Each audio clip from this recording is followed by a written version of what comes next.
On s'est rencontrés avec Inès pendant nos études à Rennes et on avait vraiment envie de faire une action concrète en faveur de la transition écologique. En fait, Paul a eu une première expérience dans l'agriculture urbaine à Paris et c'est vraiment là qu'on a fait le constat que l'agriculture urbaine, c'était à la fois un levier social, un levier pour la transition agricole et alimentaire et aussi une façon de repenser à un nouveau modèle économique.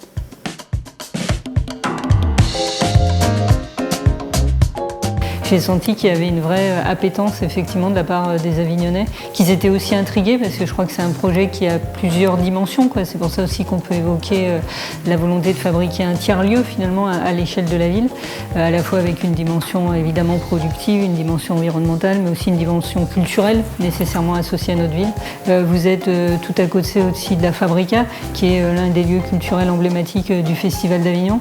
Donc moi je suis sûre que ça va produire des choses, et y compris des choses auxquelles on ne pense pas forcément encore aujourd'hui, parce que c'est les gens qui vont s'y impliquer, qui vont finalement faire cette fabrique de territoire. On a réussi aujourd'hui à rassembler les élus, les habitants et les acteurs du territoire pour créer le premier lieu dédié à la transition écologique sur Avignon.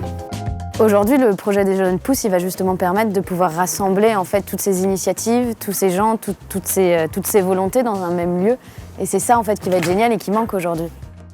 Le projet des Jeunes Pousses de microferme urbaine, c'est un projet qui nous plaît en tant que lieu de transition, parce que c'est tout à fait ce que la roue soutient. L'agriculture urbaine est la base de notre projet. C'est pour ça que nous avons voulu rassembler sur place une forêt comestible, des espaces potagers et des ruches.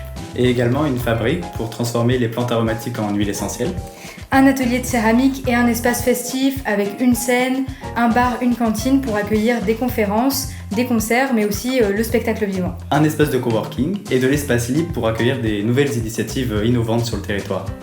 Et à l'heure actuelle, on a déjà lancé la première champignonnière du centre-ville d'Avignon, et c'est ça qui nous a permis de démarrer la microferme.